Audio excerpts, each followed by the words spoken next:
Les amis, dans cette nouvelle vidéo, nous allons parler d'un cas concret de la tontine. Parce que comme vous pouvez le voir, on vient de finir une tontine ici. Nous sommes dans un village. Peut-être tu peux monter, on vient de terminer une tontine. Oui. Donc, on va vous donner quelques éléments assez croustillants, j'ai envie de dire, de la tontine. Parce que dans la vidéo précédente, on a parlé de la tontine de façon générique. Les avantages, les inconvénients, la comparaison avec la banque. Et aujourd'hui, avec mon tonton qui est un membre de cette réunion qui vient de la réunion qui vient de se terminer, là, nous sommes dans mon village. Oui. On va parler donc de quelques éléments de la tontine, oui. Notamment la banque du riz et la banque scolaire. Est-ce que vous avez déjà entendu parler de la banque du riz, les amis? On appelle ça dans mon patois Mekoulis, la banque de Mekoulis. Donc, on va parler de la banque de riz et de la banque scolaire. Tonton oui. Yoyo, dis-nous, c'est quoi la banque du riz? La banque du riz, bon, c'est une épargne où c'est chaque décembre, oui, qu'on casse ça. On donne aux gens qui ont contribué, oui, on les rembourse leur argent avec les intérêts. Bon, il y a eu un surplus, qu'on achète le riz, le savon, l'huile, tout ça, on va presque tout distribuer. Et le nom de la banque de riz, c'est parce que nous, on ne mangeait le riz qu'une fois l'an, le jour de Noël. De fête. Oui, le jour, bah, il y avait tellement de riz, il n'y a pas d'argent, et le riz était cher. Bon, maintenant, le riz, on ne mangeait qu'une fois l'an. C'était un mets spécial, quoi. Spécial. C'est pour ça qu'on a donné ce nom, banque de riz. Donc, on sait que cette banque de riz, ça ne se fait qu'en décembre. Puisqu'on ne mangeait le riz qu'à le 24 ou 25 décembre. On a donné le nom banque de riz. Donc, on casse la banque de riz juste avant la fête de Noël. Pour permettre aux femmes, aux hommes d'aller acheter le riz pour préparer le 25. Voilà, c'est pour ça qu'on a donné ce nom de banque de riz. C'est très intéressant. Et maintenant, la banque scolaire, dis-nous. La banque scolaire, ça se casse en août. Le fin août, puisqu'on sait que la rentrée scolaire c'est en septembre. Voilà, on casse ça en fin août et les femmes cotisent en fin août. On sait que la rentrée scolaire c'est entre le 3 au 10 septembre. On casse fin août pour permettre aux parents d'inscrire les enfants à l'école, d'acheter les fournitures scolaires de septembre. La rentrée de septembre pour les élèves. Ce n'est uniquement pour les élèves, pour les enfants. Donc, pour permettre aux parents d'avoir l'argent au moment opportun. Oui, parce qu'il ne faut pas qu'à la fin décembre, en septembre, tu commences à courir pour chercher l'argent. Alors que, voilà, chercher à droite, Parce que durant toute l'année, il peut y avoir des maladies, des dépenses, des deuils, des ceci, voilà, tout ça. Voilà. Alors maintenant, c'est préservé uniquement pour la rentrée scolaire. Voilà, quand ça permet aux parents de se préparer pour la rentrée. Donc, quand ce moment arrive, bon, on casse cette banque scolaire. Là, tu inscris l'enfant directement à l'école, tu achètes les cahiers, tu prévois aux besoins, tout l'enfant. C'est pour ça qu'on a créé ces deux banques-là. La banque scolaire et la banque de riz. La banque scolaire et la banque de riz. Bon. En plus, il y a des tontines. Ok. Oui. Ça, c'est les tontines normales qu'on cotise tous les mois. Pas tous les mois. D'accord. Donc, notre réunion se tient une semaine après une semaine. Toutes les 2 semaines. Toutes les 2 semaines. D'accord. Oh, parmi ces tontines, il y a les tontines de présence qui ne coûtent pas cher, c'est 2000. Voilà, et c'est 2 personnes qui ça donne presque quelque chose comme 50 000. Bon, il y a les tontines de 500 000. Oui, ça dépend de tes moyens. D'accord. Tu peux faire 2, 3, 4, 5 noms. Oui, ça te permet de prendre et puis dès que tu gagnes, tu mets les gens dans les banques et ainsi de suite.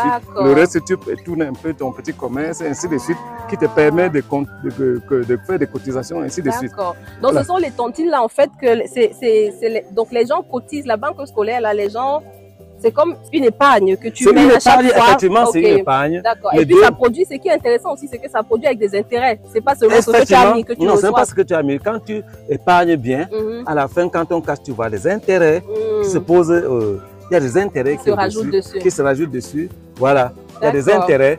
Bon, hormis les intérêts, bon, Sa Majesté, Fonsan, qui est le chef de quartier, il met la main dans sa poche, il achète la boisson, il prépare la nourriture. Ça, c'est à la cassation. Ça, c'est à la cassation.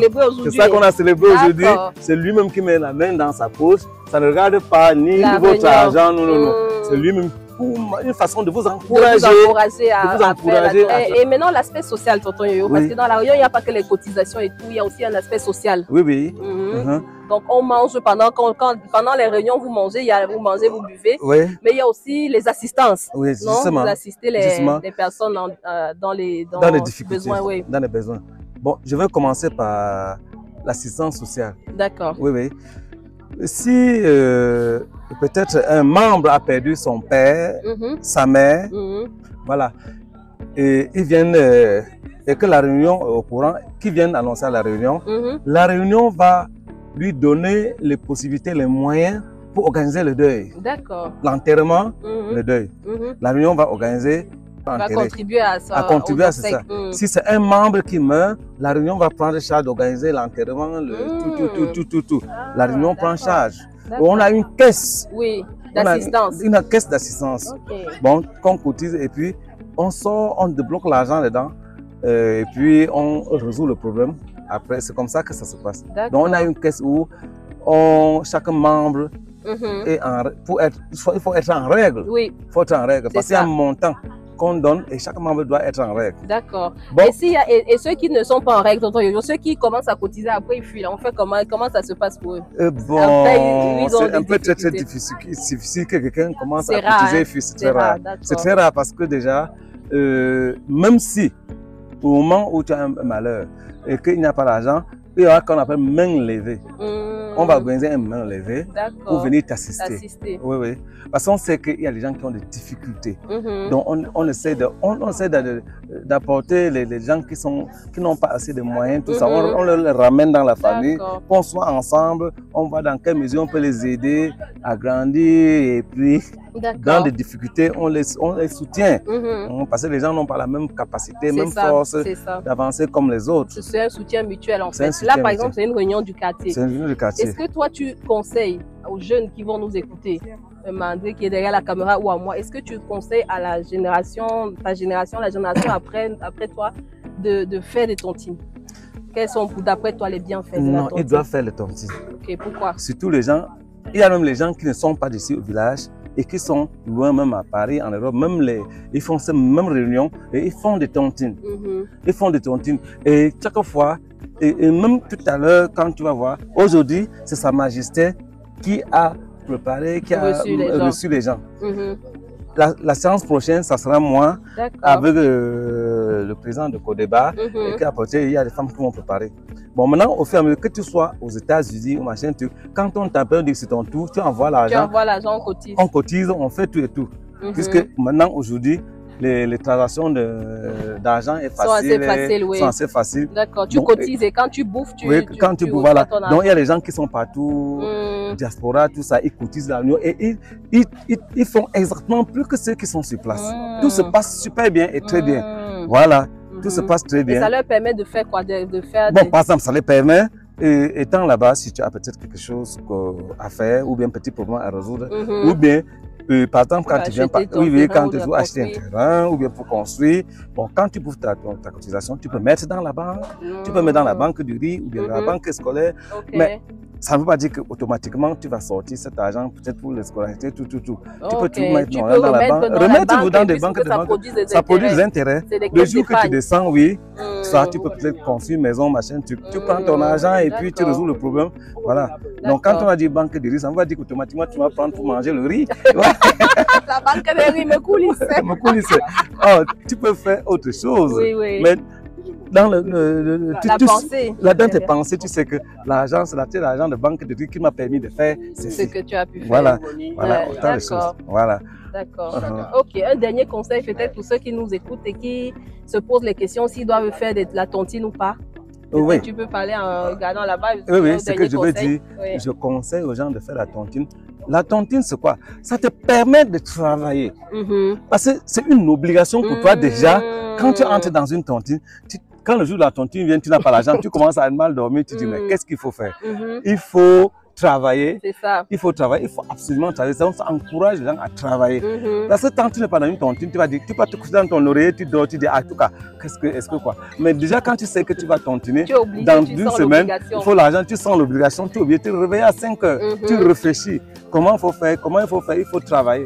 Là, ça te pousse à travailler. Parce qu'il y a la tontine qui est là. Il y a cet aspect discipline-là que ça impose. C'est un bénéfice aussi de la tontine. On n'en parle pas souvent, mais ça te pousse à être discipliné. Discipliné. Parce que déjà, si tu échoues la tontine, il y a des sanctions. Si tu échoues, il y a les sanctions. Si tu échoues, il y a des sanctions.